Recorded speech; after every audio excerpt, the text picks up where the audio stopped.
So I'm gonna just go ahead and make a new document, File New or Command N, and I'm gonna choose for print, so it potentially could be printed.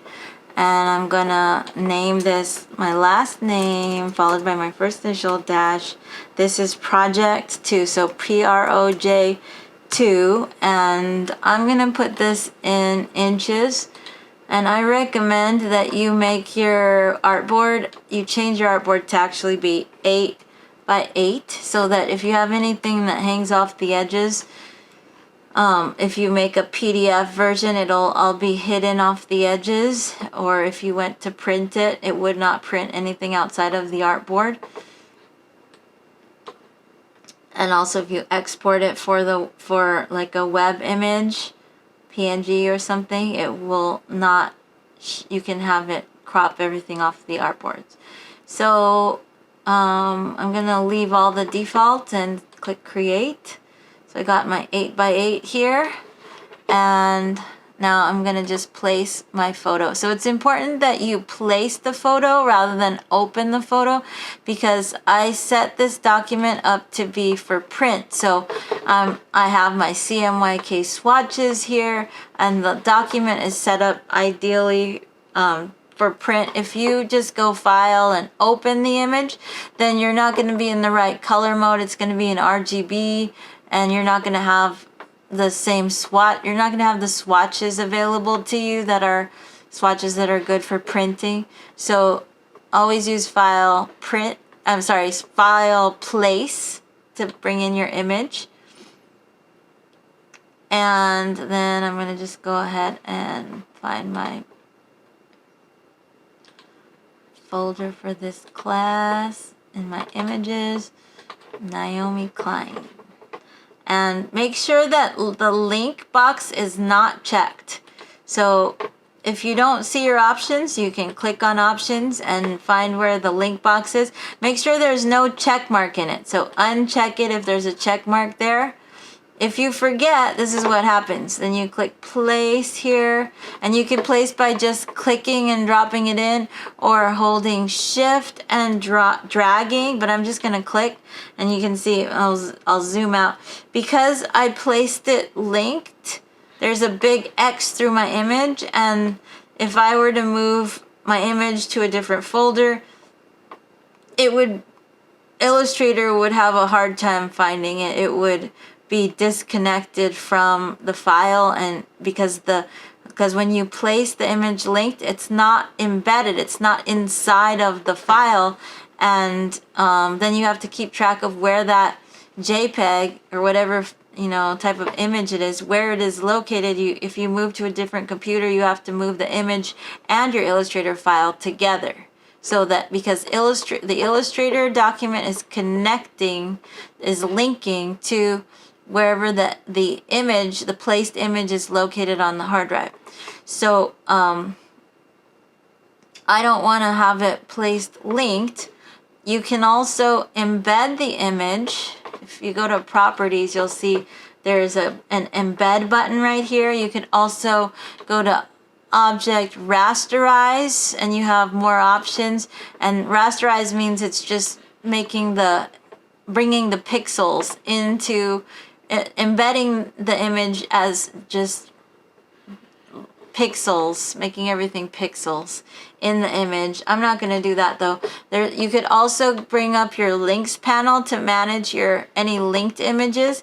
If I go to window links, then I could also relink here from the links panel, or I could click over here and I could embed the image also from my links panel.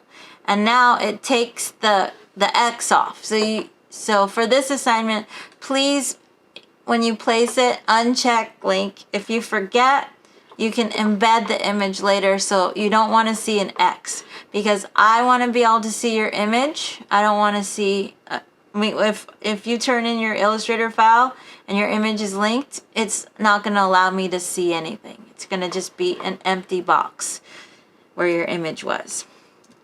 So I'm going to just scale this down holding shift, and I want to frame it in my 8 by 8 in an interesting way. Also, when you are deciding on your layout, you want to ask yourself, what direction is the image drawing my eye? Like, what direction do you think this image pulls your eye in? Her head is turned kind of to the right, right? She's facing this direction. Her eyes are looking up. Just those two things, how she's faced, her head turned, her eyes, what direction she's looking, all of that is going to pull the viewer's eye in a certain direction. And so you want to use that to your advantage in your placement of text. So think about that first when you're arranging your image and framing your image in your 8x8. So I want to give some room for text, so I might scale my image down and arrange it. I can have it over here, and then I have all this room for text over on the side that she's kind of pulling the viewer's eye to look. I don't want to have her over here and have the text behind her, because she's inviting the viewer to look this way, right? So we want to put the text in the direction that the image is taking the viewer's eye. Or you could also scale the image up really large, and what I'm gonna do is I'm gonna use a clipping mask to trim off anything that's hanging outside of the edges of this 8x8, just to keep things clean and nice and neat. So maybe I'll just kind of have her here. Also, a technique that's helpful is to use the rule of thirds, where you break up your composition into thirds going both ways, and then the lines will intersect, and on the intersections are good places to put your important imagery, like your focal point. So I'm going to go to under the line segment tool. I'm clicking and holding on the line segment tool. Remember where the polar grid tool was? Well, there's another tool that's helpful called the rectangular grid tool that you could try. I'm going to double click on that and make an 8x8. And I'm going to make 2 horizontal dividers and 2 vertical dividers and say okay. And then that's just setting the tool up. Now when I click once, then it will give me those options, and I'll just say okay. And it'll drop in a grid that'll break the space up into thirds. But I'm going to put the stroke in the front and use like a red swatch or something that stands out so you can see. And I'm going to just line this up on my artboard. I could use my align buttons, align to artboard, just to line this up.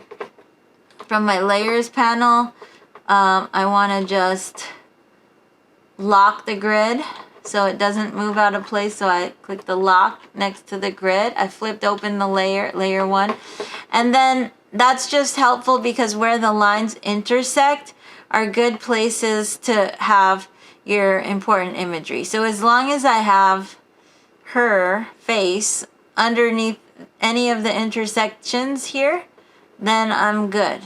Like, it might be even better to have her eye under an intersection, because her eye's probably more important than other parts of the image. But as long as she's pretty much under the intersecting lines, that's good framing. So now I've got a lot of room over here on this side, and maybe I'll just go like that. And then now I can turn off the visibility on the grid once I've used it. And what I want to do is I want to make another 8x8 with my rectangle tool with a single click. I'm going to make this 8x8, and it could be whatever color, and I'm just going to line this up in the center of my artboard. I can use my align button. So there is here, let me just make this a fill. So you can see that there's a rectangle on top of well, it's not a rectangle, it's an 8x8 square. It's selected. I'm going to hold shift and select the photo, and then I'm going to make a clipping mask. You guys did 7 of those, so you should be experts. So I'm going to right click, make clipping mask. So now I see how she's framed in the photo. In the 8x8. And maybe I don't want that much of her hair cut off. So I can open up the clip group by clicking on the little disclosure triangle here and targeting the image, and then I can still move the image around, and I could turn on the grid is underneath the clip group, so I could bring the grid in front and turn the visibility on and look at it and turn it off just for framing purposes. Open and target my image and move my image around and say, okay, well, I think that looks good for the portrait, and then check the grid. Say, yeah, the intersections are in the right place. They're on top of the character. That's good. So you don't want to have your character kind of right in the middle of your work and then not have anything important lining up under the intersecting lines for a good composition. So this is just a guide. You don't have to use this if you don't want to. Then finally, let's set this document up. So we want to name this layer. Now that we've got the image framed, we want to name it photo, and we want to lock it. And then we want to create another layer where we're going to do our artwork. So to start with, you're just going to click the new layer button at the bottom, and then double click the name and call this vectors. And this is where we're going to put the artwork. And it looks like it's time for a break. So notice that I put the vectors under the photo. That's important, so I can spend a lot of time looking at the photo and not covering up the photo with my art, but creating the art while I look at the photo. So first thing, probably just do a background shape. So I want to be highlighted on my vectors layer because that's where the art's going to go. And you want the photo to be locked at all times. And you don't want to be highlighted on the photo. Otherwise, if you go and take the pen tool or a drawing tool, it's going to give you a no can draw symbol. That just means you need to be highlighted on your vectors layer or another layer, any other layer that is not locked. Okay, so I have my photo layer separate with my photo stuff in there. The clip group that's the photo and the grid. That's all tucked away now in my photo layer that I'm keeping locked. And I don't want to have the photo layer highlighted, otherwise I won't be able to, I'll get this no can draw symbol when I try to draw. I want to highlight my vectors layer and do the work there. Later on, for next week, we'll talk about sorting out the vectors and doing separate layers, breaking your artwork into separate layers. But for now, just to keep things simple, I would just work on the vectors layer. If you like making separate layers, you can, but try not to go overboard because you could end up in more chaos if you have too many separate layers. So I'm going to try to do an overall kind of coverage of the portrait on the vectors layer. So I've got that highlighted, and I'm going to start with the rectangle tool just to do a background. So a simple background. I'm going to just click and drop in another 8x8. I'm going to be using my eyedropper to choose colors from the photograph, which you can do, or you could choose your own colors from your imagination. So I'm taking my eyedropper and I'm just going to choose the color, and I just click on a color, a pixel from the background, and then I'm going to line up this shape. I can use the align buttons again to center align to the artboard and go back to layers to look at my layers. And then now I'm going to look at my photo, at the portrait here. And for this, I would probably start with the face. And if I'm using mesh, I want to do kind of a rounded off shape. I don't want a shape that has a lot of zigzags, nooks and crannies, big dips, bays, peninsulas. So I would take my pen tool and I would go around her face without including the ear. The ear can be a separate shape. The neck can be separate, so that I'm not going to do a lot of big dips and irregular corners and curves on the shape. So I'm just going to go around, and I want to go under the hairline so that it'll look natural when I start drawing the hair, and I'll be able to see the part. I'll see her skin under the hair. So let's see, where's a good place to start? So I'm just gonna start maybe with a click drag because there's a lot of curves here. And just like we did in the pen tool exercise, I'm gonna kind of pass a curve that I want to create so I have room to click and drag into the curve. Also, the color of this layer is probably a little too red because it's too similar to the colors in her face, so I want to contrast the colors. So I'm going to double click on the layer to get to my layer options, and then I can choose a different color that stands out more. Maybe this green will stand out more. Okay, and then here, maybe I'll just go here and click and drag. Actually, I think I want this to sort of flare out and be a corner, so I'm going to hold down the Option key and drag this handle out to follow kind of the contour of her face there. And then there's a cheek here sticking out, so I'm going to pass the cheek a little, click and drag right here on this kind of corner where her cheek meets where her eye's starting, and then here I'll hold down the Option key and swing this handle up to pull the curve out at a corner around the eye. And then maybe I'll just kind of click and drag here and kind of go to another area, click and drag here. There we go. Oh, and here I want to actually go higher. So maybe I'll hold the Command key and drag this point up higher. I want to go higher under the hairline, so I'm just gonna kind of click and drag up here and around and come down here and maybe close my shape here. So I go back to the first point I started with and click and drag, and maybe just make some adjustments. Maybe I'll just move this up a little bit here to follow around the shape of her face. Okay, then I want to give it a color. So I take my eyedropper. I want to find an overall color that I see a lot of in her face.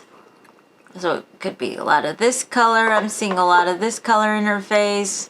Not really the highlight. I don't see a lot of that.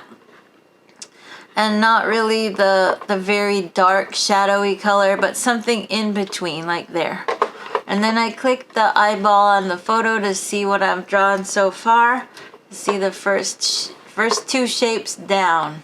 Lots more to go on the vectors layer. And then if you want to do mesh, it's optional, but it's a nice way to have different colors blending into the shape. So instead of then having to do separate shapes for my highlight and my shadows, I can add different colors to this shape if I use mesh. But first step for doing mesh, you need to make your shape. You need to go all the way around and close your shape. You need to give it a solid color. I did that with the eyedropper. And then you can start using mesh. Also, it's important that your photos stay locked, otherwise mesh will not work. I'm going to take the mesh tool and select it, and then I'm going to click inside of the shape while I'm looking at the photo so I can see where there are differences in colors. So where there's a shadow, I might click right on a shadow, might click on a highlight here, another highlight here, wherever there are differences. And notice, because this shape has a little, I made a little corner here, all the mesh points are starting to have a corner here, which could cause a little bit of an issue. That's why I said it's good to have a rounded off shape, because the mesh tries to follow the shaping of your shape, and with too many corners and big dips, it causes issues with how the colors can blend. I'm gonna add now, to add a horizontal to a vertical, I can click right on the horizontal. Right on the vertical. Then I add a horizontal, or I could click right on a vertical if I want to add a horizontal. Did I just say that? If you click outside a line, you're adding a crisscross.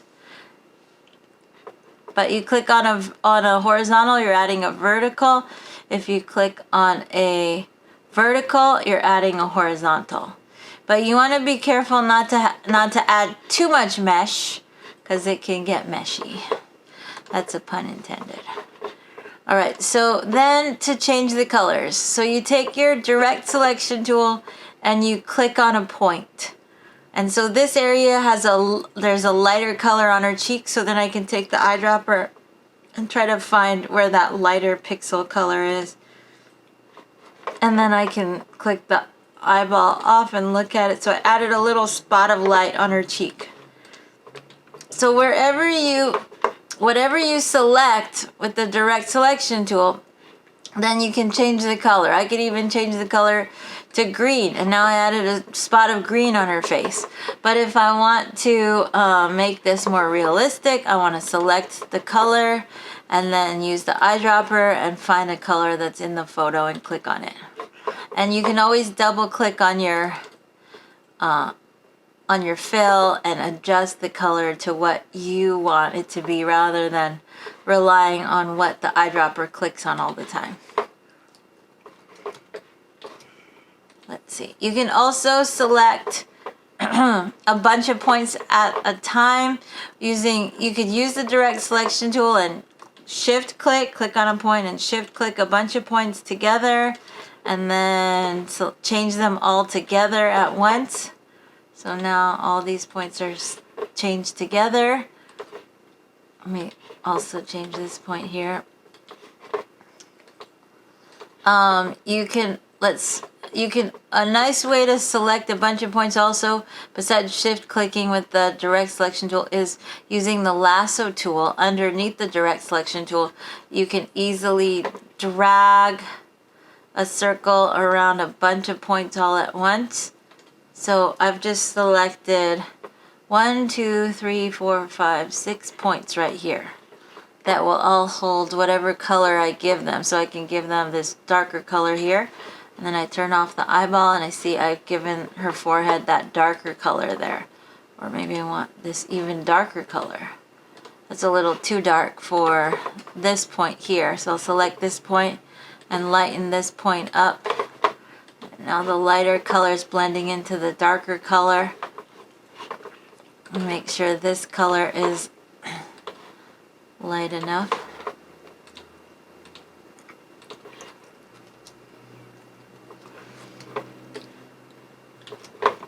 So I can take the lasso and maybe draw around all these points on the edge of her cheek.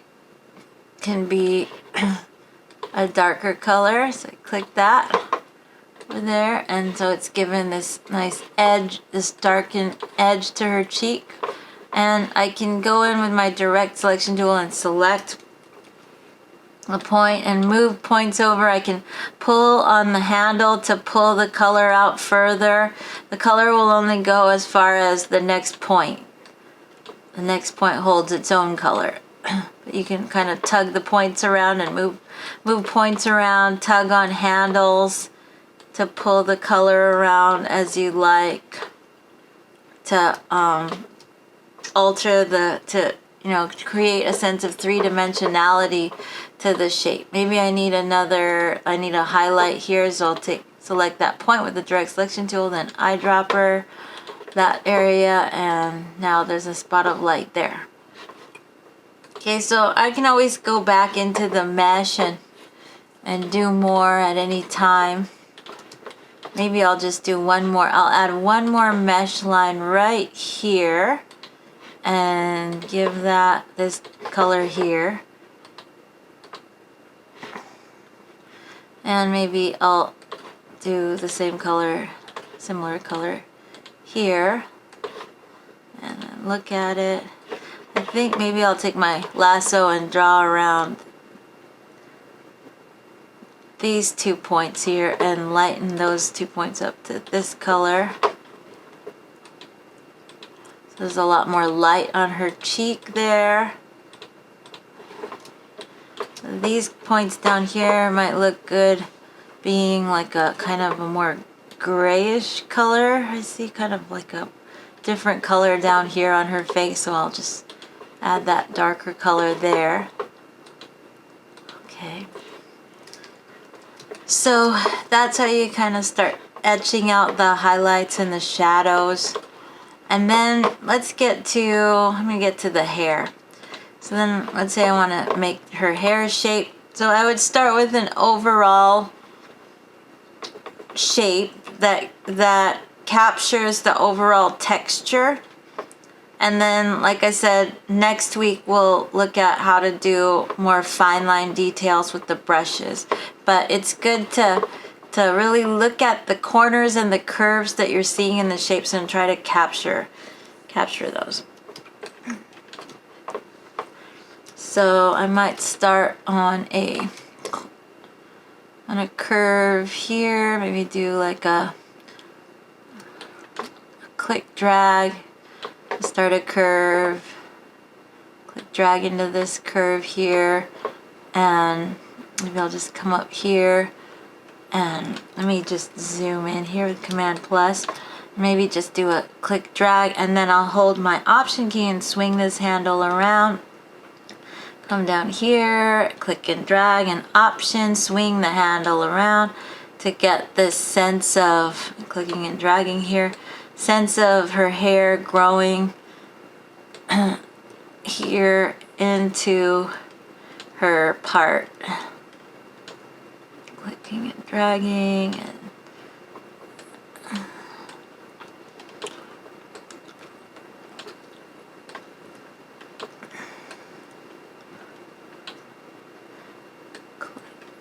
and drag. And then maybe I'll just click and drag. And I could just kind of get a little, go like just clicking and dragging all over the place here. Maybe a click and drag here and pull things up here and click, drag. You could think about doing click and drag for a curve, click for a corner. But if you really want, wait, I'm going to just move this point down a little bit and twist this handle around. I'm doing that by holding the Command key to toggle into the direct selection tool. And then here, I'm just going to kind of do some little clicks and drags, maybe a click and a click drag and a click and a click drag.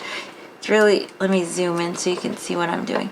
So you can do like little click drags like that for texture. You could do, here it's getting smoother, so I'm just going to kind of come down here and do a click drag and follow here. Go around here like that, and maybe a, actually, instead of redrawing the contours of her face, I could break her hair up into two parts so that one part of her hair goes behind her face and one part goes in front. So I'll just go around kind of roughly here to do that.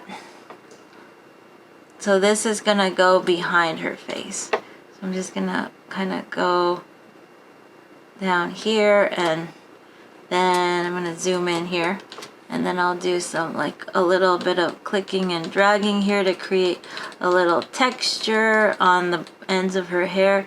Maybe a click drag, and I'll hold Option and swing, click drag, Option, swing, click, click drag, Option, swing, click. Move this out and come here and click and drag, and I'm going to adjust this point up more and adjust the handle. I'm doing that by holding the Command key, and I'm going to hold the Option key and swing this handle out and kind of follow this curve and go click and drag here and hold down Option and swing the handle out to make a nice corner between curves. Clicking and dragging here, and as I'm dragging, I notice that I placed the point a little bit far from her hair, so I can hold the space bar and move down here and click and drag here. Hold Option and swing the handle up. And I click and drag here like that. Zoom out. And I'll click and drag onto the top of the head and then come down here and drag into this curve and come over here. Maybe I need to hold Command and make the handle shorter here like that so that it doesn't pull the curve out so much. And then so you could just click to create a corner and then click drag to make a curve, and then but I like to hold Option and drag a handle around so that I have the handle controlling my next curve. Then I can click and drag and hold Option and swing the handle up, click and drag, Option, swing, click and drag. Maybe here I'll just adjust this here, and then I'll hold Option and swing this handle down a little, click and drag, Option, swing, click and drag. Maybe do a click and drag and go up here and go down here. Maybe I'll delete this handle, or actually it's not gonna. And I'll come over here and click and drag and come over here and let's see, go around this hair here, and then I'll click here and I'll come down and click and drag into this curve and do some clicking and dragging here. Click and then click and drag into this curve. Maybe click here and do some clicks there, and maybe do a little bit of a click and drag here. Let me adjust this to the end here and swing this handle up.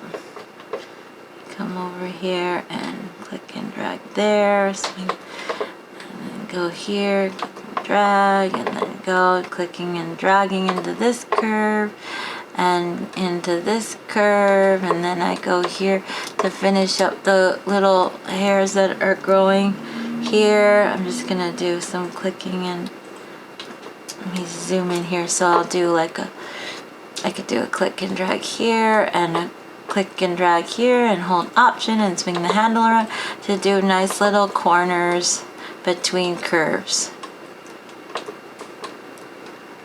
I'm just clicking and dragging and swinging the handle around. Clicking and dragging, swing the handle, click and drag, swing the handle. Or you could click and then click drag, swing the handle around, click drag. Or you could click drag,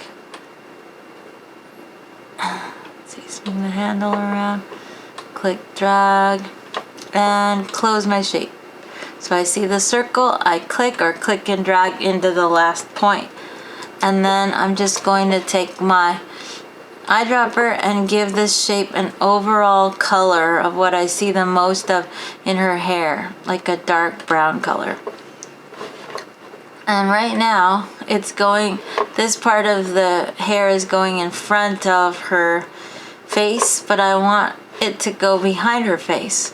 So I'm gonna have to break it at a certain place. Like, I guess all of this part of the hair would actually be good in front of her face, but from here it could go behind her face. So I'm going to do that by I could add points to do that, to break open the path. I could also use a tool that's hiding under the eraser tool, the scissors tool, to break this path open into two parts. So I could do that by using the scissors tool and just clicking on top of a path in a place and clicking in another place. And so now the path is in two parts. So this part is the part of the hair that's on top, and this part can be behind her face. So I could send this hair back, but before I send it back, it's a good practice to close your shape. So I want to actually close this shape. Let me delete this point. I don't think I need it. So I'm going to delete that point. I'm going to take my pen tool, hover over the end, click to make this go. I'm going to drag out a handle, maybe click here and option swing, and then close my shape here. Then I'm going to take my eyedropper and find a kind of a different, maybe a lighter color for this part. Well, it could still be the darker color and I could overlay it with the lighter color. Okay, so then this shape, I need to close, I want to close this shape. So I'm going to take the pen, click to make that endpoint keep going. I saw the slash, and then I'll just click here, and I can't get to it, get to the point that I want to get to close it because this shape is in the way. So I'm going to lock this shape temporarily by selecting it and hitting Command 2, and then that shape will not obstruct this shape. So then I'm going to take my pen tool, hover over this, click to activate that endpoint, and there's my circle that I want. So I see it, I'll just click to close the shape. So this shape's going to be on top and this other shape is going to be behind. But now I locked it, so I can unlock all. What's unlock all? Command Option 2 on a Mac. And then I want to send this shape to the back. So I'm going to select the shape. See, you can start using your keyboard shortcuts instead of having to go right click, arrange, send to back, or send backward. What's the keyboard shortcut here? Command left bracket, or that would be Control left bracket on Windows. So I want it to go underneath. So see how this is the selected shape. I'm just gonna hold Command left bracket and let it kind of go. Just tapped on it a few times and it went behind. Now as I'm drawing, I might notice gaps. You don't want gaps, so you want to make adjustments as you go. So the face, I want to see if the face is what's off, or if this hair shape is off. Something's off from the photograph, so I'm going to turn on the photograph, and it's the hair shape. So the hair shape can be pulled in more. So I can drag this shape in more and then look at the photo. Yeah, so I just want this to line up in a little bit inwards there so that there are no gaps. And there's something strange going on here because there's a little bit of a gap and this point is coming into her face. So let's see where that should be. So I just need to adjust that. And then maybe I want, on top of this shape, maybe I want a lighter color. So one technique I like to use is I like to select a shape, copy it, Command C to copy, and paste in front, Command F to paste in front. And the one that's in front now, so it's just an exact copy of the shape on top, and that's the shape that's selected. So I'm gonna change the color of that to a lighter color, like maybe this color or this lighter color, one of these lighter colors that I'm clicking on here with my eyedropper. And then I can use the eraser, which is above the scissors here, to erase everywhere on the shape where there's black, and I can adjust my eraser with my bracket keys next to the P key, and I can just erase all the area where there's black to reveal the black. So I can turn off the photo, you can see I just erased along the edge of the light shape to reveal the dark color underneath. So it's just a way to stack shapes on top of shapes. But let me just adjust the lighter color, because this lighter color, oh, this darker part I don't want to have going all the way down here, because that's not actually, the darker color ends here. So I'm going to take my pen tool and just remove that point. And then later on, when I do fine details, I can add more shapes and more like brush strokes on top. But let's get to the bigger areas. So I could do her eyebrows. just like I did the hair and doing the textural parts of the eyebrow, so I could start maybe here and do a click here and follow the shape of the eyebrow here, maybe with a click drag, and maybe a click drag here, click drag there, and maybe I'll do, let's see, kind of a more rounded off shape that's a little bit lighter first. Close that shape, and I take my eyedropper and find the lighter color there, and then look at it, and then I might do another shape, some shapes on top that are the darker color. So I could start with like click drag to just get into the little details here a little more.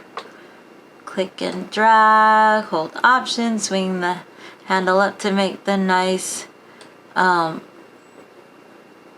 corners that I'm seeing to create the texture of the eyebrow.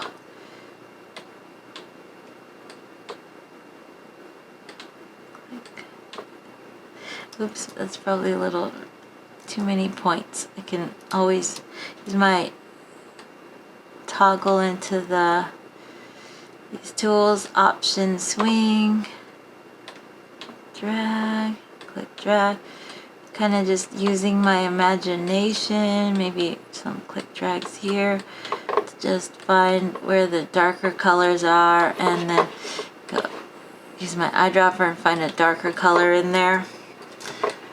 And then let's see what that looks like. So it's just kind of combining colors to create the texture.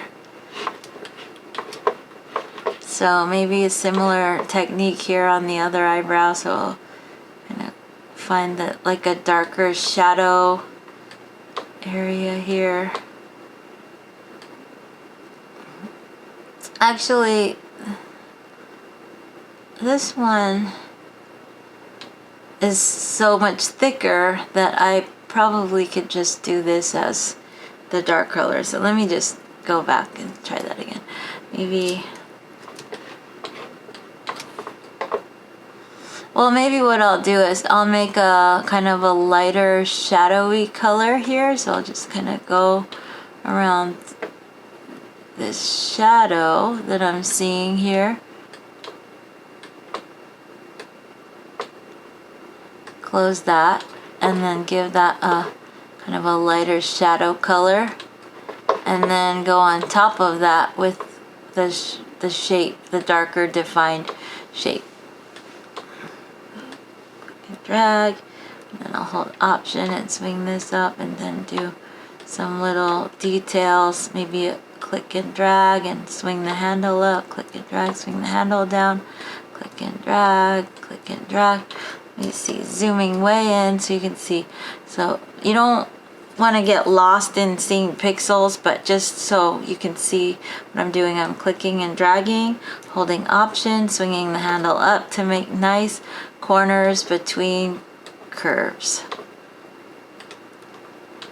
And using my imagination to envision kind of how her little eyebrow hair texture is gonna look. Maybe do like a click and drag here, move this up, and then hold option and swing this down and kind of follow around.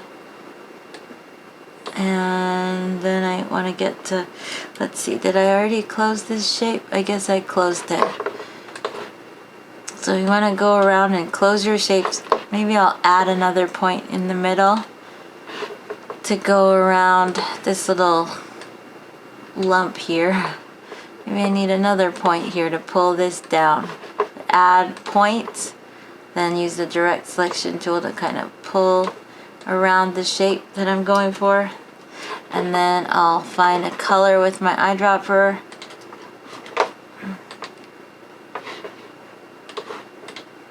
And if I want an even darker color, I might copy this shape, Command C, Command F to paste in front, give it an even darker color, like this really dark color here. And then I noticed there's a lighter color here on this edge, so I can erase with the eraser. Let me just adjust the size of the eraser. I can erase this edge here, and that would be erasing the darker shape. So as I erase the edge, I'm revealing the lighter color underneath.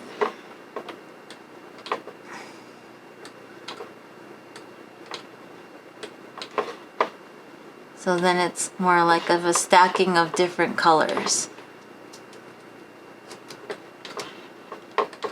And it's a lot of solid colors there.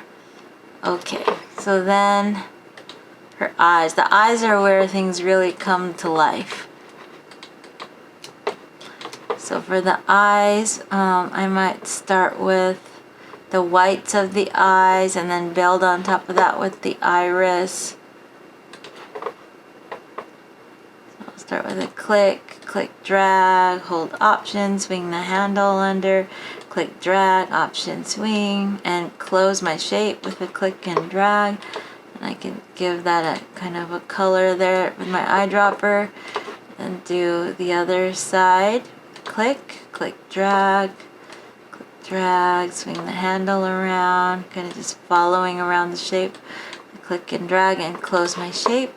And then give it an overall color. And then I could follow the iris with the pen tool, or you could go and use your ellipse tool and draw out an ellipse. It's very round, and then use your direct selection tool to move the points to what you see in the photograph.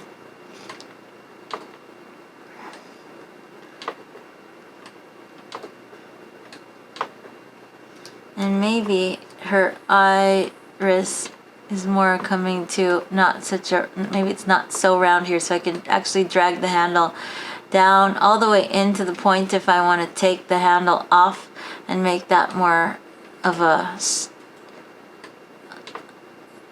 straight line coming out of there, out of that point. And then this one I can kind of adjust here to what I'm seeing in the photo. And I can give that an overall color. And let's take a look. So the eyes starting. And then I think this is a camera issue here, that this should really be the pupil. This should be black. So I can draw out an ellipse or a circle with the ellipse tool, and I'm going to make that black instead of using the color that's in the photo, because that's sort of a mistake that the camera made. Make it nicer. And then maybe for this white of the eye, I'll use the pen tool and draw around. There's actually a bunch of colors here, so I could draw around all the colors and close my shape there. And then I can, let's see, I can make it first this blue color, and then I can copy this shape. Command C to copy, and Command F to paste in front. And then I can make it, and then I can erase, or I can make the shape on the front the white color. And then I can use the eraser and make my eraser really small and erase off this edge here to reveal the blue there. And I could also just make a shape here that's this lighter blue color that I see. Close that there, and then choose the lighter blue color. And I see a little spot of magenta here, so I can draw around that shape and make that shape this magenta color. So I did that with the pen tool, and then you see some fun little colors in there in the white of the eye. An eye is also a nice place to put mesh. So if I want different colors in her eye, I could add, like, I could use the mesh and click to put a lighter color here. Maybe I want to emphasize the light in her eye and lighten that up. And then click here to and darken that color. So I'll use my eyedropper, and now there's like the darker area and the lighter area there. And I see another dark area here, so I could add a mesh point there and use my direct selection tool to kind of move that point where I want it and give that point a darker color. So I'll find a darker color in there. Then I see a bunch of points over here where there's some more light in the eye, so I can click on this point maybe here and find the lighter color there. Maybe this point can have a lighter color in it too. And maybe I'll make a separate shape right here to add a little spot of light. And just kind of find a really much lighter color there. So now there's some different shapes, there's some different colors in the eye here to add some light in the eye to bring it to life a little more. I'm gonna save my work. Always remember to save as you go. And then I need to do some eyelash shapes here. Maybe the eyelid first, so that things don't get out of order. You can always reorder things later, but let me just kind of go around this eyelid shape here. I'll go down here, here, and close my shape. And I could put mesh on this shape. Let me just give it this light color here. But then if I put mesh in there, then let me just add another mesh. Then these points here on the edge I can darken to capture the crease on the eyelid. So I can just select, I selected those points, and I'm going to find the darker color in there. And then let's look at it. Let's see. So it has a little dark edge there. And then I'm going to just, I think I need to brighten this part up though. Maybe add another mesh line here. And then these 2 points, I want to make sure that they're much brighter. So I'll try to find a brighter color there. And then I want to start drawing the eyelash shape. So I might start here with a click drag, little click drags here for kind of the textural shape here. And then here's where it gets really sharp points here. So I might do a click drag. I'm just holding the space bar to move that point over, and then option to swing the handle down to make a nice dip. Click and drag up and dip down, holding the option key.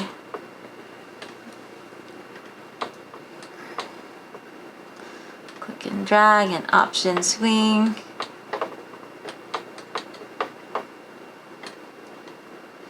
Maybe you guys can benefit from seeing me use the keyboard. So let me see if I can get that up here.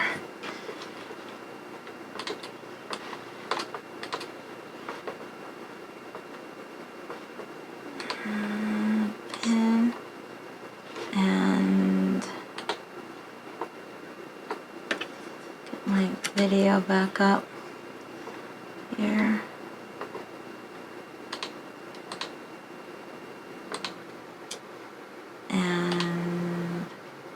Virtual background. No.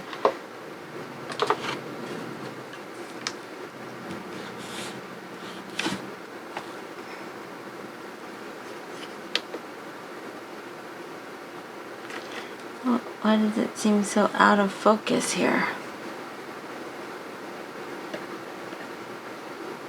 Focus.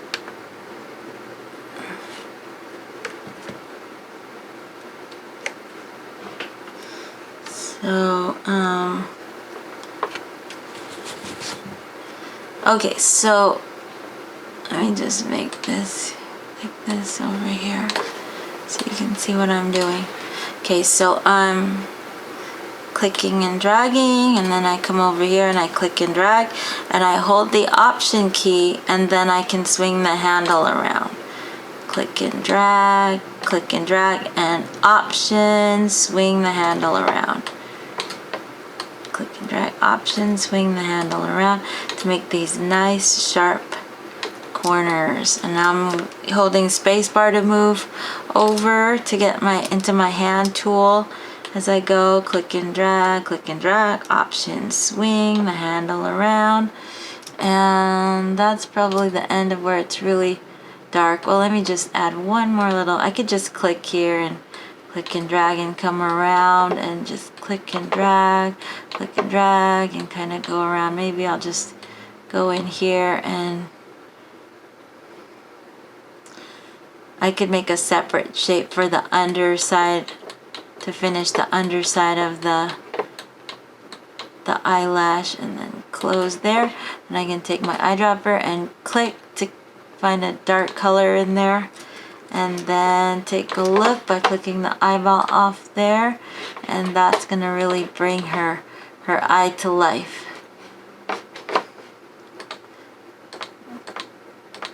And then, you know, you just keep drawing the shapes that you see. So again, I could continue making I can make another shape here for the rest of the eyelashes.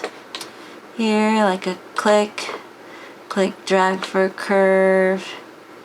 Here, I'll click, and I'll hold Option and swing this.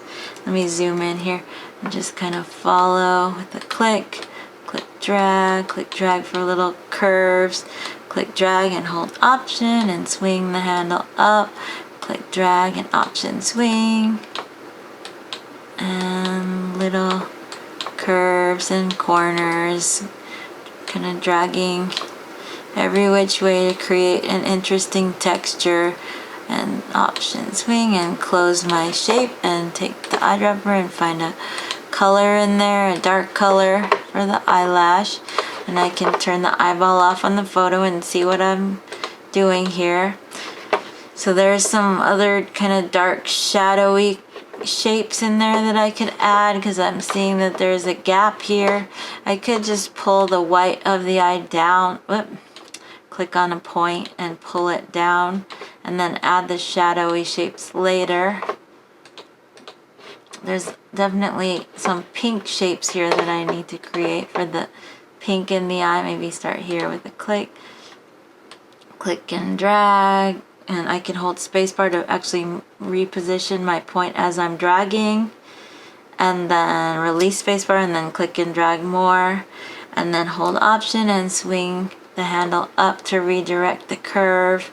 And maybe I'll just kind of click here and click and drag every which way and close my shape there, and then use the eyedropper to find a kind of pink color in there. So there's an eye. And then, you know, then you just keep making shapes where you see shapes. So you might go around a shadow shape, like the shadow on her cheek here. So I might start here with a click for a corner, a click drag for a curve, maybe a little click drag here, and come up and click and drag and hold Option to swing the handle around. Click and drag here, and maybe I'll just hold Command and move that point down a little bit, and then hold Option to swing the handle up, and just kind of clicking and dragging. And then I close my shape there, and then I can take the eyedropper and find a darker like shadow color in there, and then look at how it's coming out. And for creating the nose is just made up of shadows and highlight shapes that make it look three-dimensional. You see a darker shadow here that I could go around, so I could click, drag here. It's kind of looks like a Y. Click, drag, hold Option, swing under there, and then I can close my shape there and give that a darker color there. And maybe I'll just adjust this down a little bit. And even though this one's a strange shape, if I wanted different colors in it, like it's lighter up here, I could try mesh, but see, the mesh has a zigzag in it because the shape has a zigzag, so that could be harder to blend the color, but it'll work probably. So then I can select these points up here and choose lighter colors so that this will blend out and look nicer, blending out into the other colors in the face. Let's see. I could even, let me just make sure that the color on the face shape is gonna be right here. So maybe I need another mesh in the face, so I can click here and choose the color that's right there. And then that color will blend better into this color. But let's see. Maybe there's actually another color here that's kind of yellow, so I can, a little more yellow, so I can add a point there and choose that kind of more yellow color there. And then to make sure that this doesn't look too harsh, I can select points in this around on the edge, like an edge point here, and then use my eyedropper and select the color right outside on the actual vector shape that's behind, and then it'll make a more seamless blend from, so there's not such a hard line there. I can add more mesh to this shape, and then I have more points on the edge that I can select, and then click with the eyedropper just outside to make take away the seam. So this point too, even though it's not directly on the mesh, it'll make a more seamless blend. So that took that hard edge away on this point. So the same thing over here, I can select points and eyedropper just outside so that this is gonna look more blended.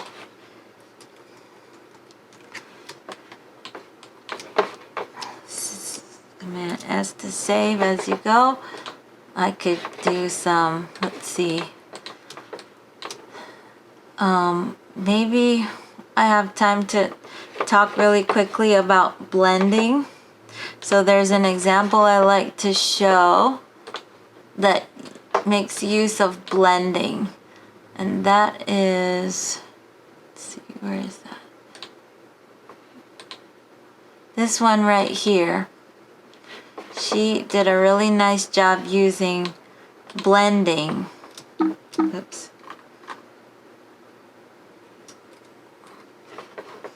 Let's see.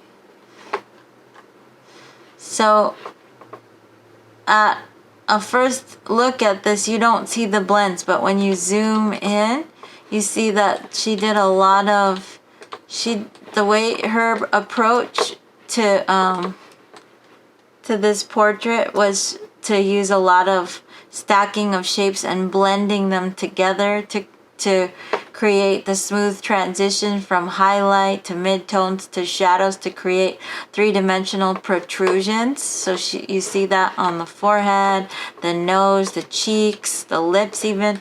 And also she did that to create the texture in the hair as well. So you see lots of blending going on with the hair strand, so that she didn't have to draw every single hair strand one at a time. And then you see in the shirt there's even blending going on, and to create the three-dimensionality of the arms, it's a blend. So you might remember blends from when we talked about when we were doing the genealogy, and that was just a technique to blend one object into another, kind of like a gradient where one color gradually blends into another. A blend is gonna gradually take a blend of one form into another, and you can use it for creating three-dimensional protrusions like a nose shape. So maybe if I want to use blending on the nose, I might draw out a base shape that's gonna, I'm just gonna follow the shape of the nose.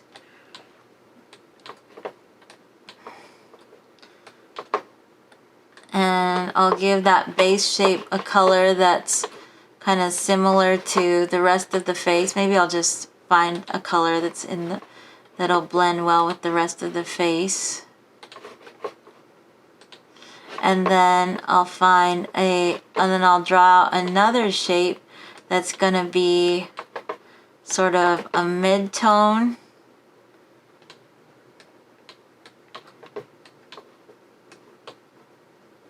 Close that shape and give that kind of a mid-tone. And then maybe another shape, third shape, that's gonna be sort of a highlight.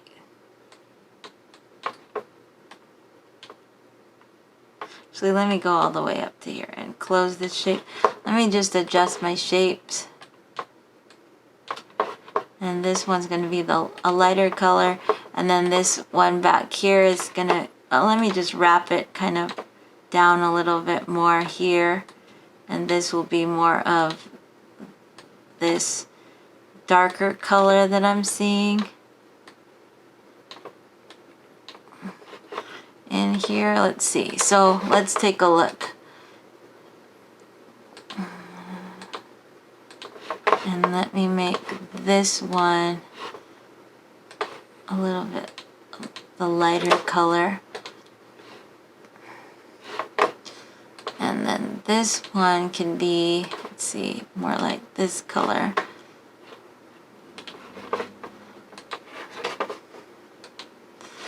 Well, let me just make this a little even, let's see, maybe even lighter.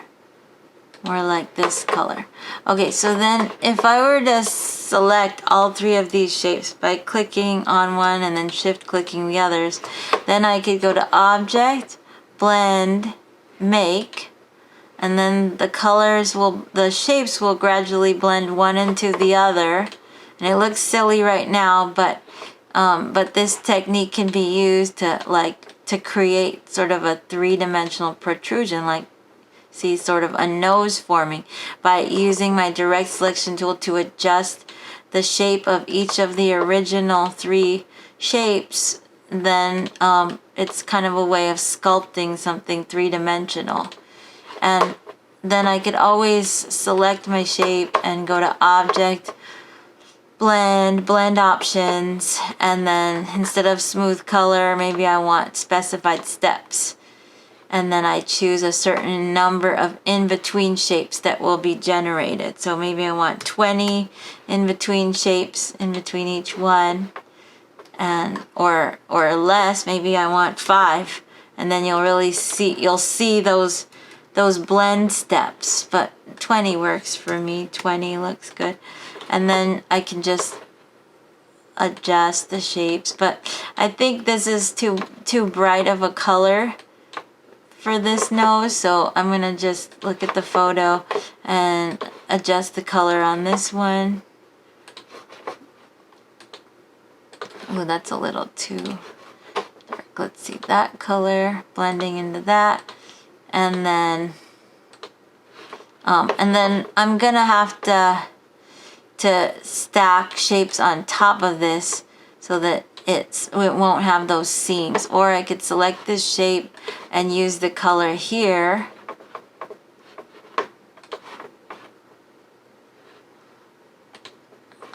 and build on that. And this blend is gonna have to go behind this shadow, or this shadow is gonna go in front of everything. So I could Command Shift right bracket to bring the shadow in front, and I could start adding other shapes to make the nose work and make it look more three-dimensional. So this is kind of just a base to add three-dimensionality, but really what you want to do for a three-dimensional protrusion like a nose is you want to really look at the shadow shapes and draw those out. So I'll go around maybe this shadow shape here. So I'll start with maybe a click, drag, and kind of follow along this shadow shape that I'm seeing. Click drag and then hold Option and swing this handle up.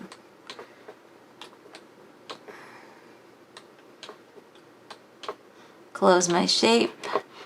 Use my direct selection tool to kind of pull it and give it the color that I'm seeing in there, and then I can turn off my photo, see how that's coming. And maybe I need this actually to be a color that works better next to that shadow, so maybe this darker color.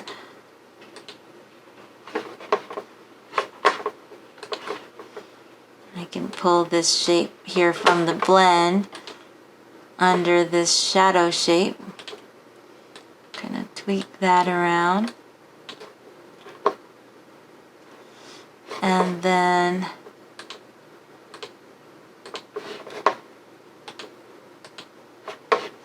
oh, it's a little too dark. Let's go with that. And then the nostril shape, of course, that this other shadow shape here I could draw around this little shape here. Kind of go around there and follow that shape and give it a color. Let me adjust the shape to what I'm seeing here and then look at it. There we go. The nostril shape I could draw around. Maybe this, like an overall shape here.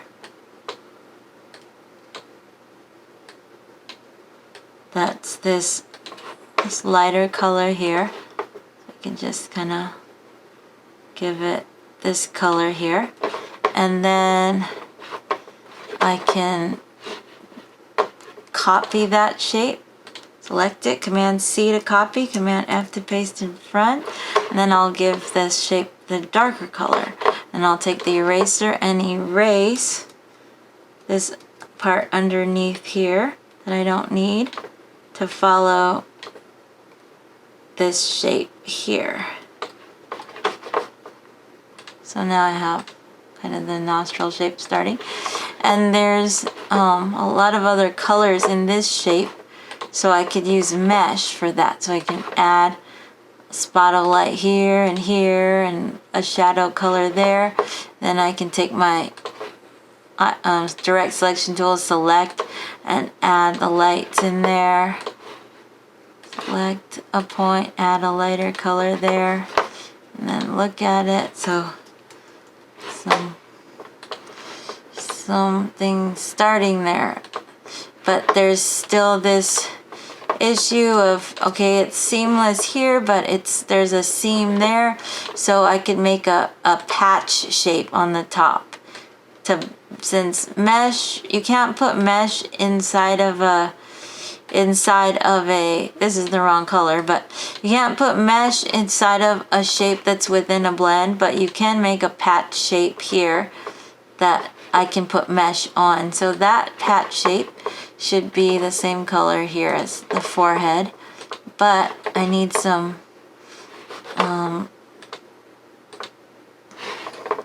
mesh in this shape. So I add some mesh points there, and then I can select these points along the edge. I'm going to just shift click to select a bunch of them together, and then I can find the color here in the blend, and then it hides that seam a little bit more. So this point here, just choose a color out here so that it starts to blend better and hide away those unsightly seams, so that the color here should blend better with the surrounding area. At this point here, select that, select the color outside, so it's just gonna blend better. And I can pull on handles to pull color up. Select a point, drag on a handle to pull the color up. And maybe pull this down here and gonna bring this shadow in front of everything with Command Shift right bracket, so then it starts to just come together. She's missing an eye, but we're out of time, so I'm gonna save this and have a great night, everyone.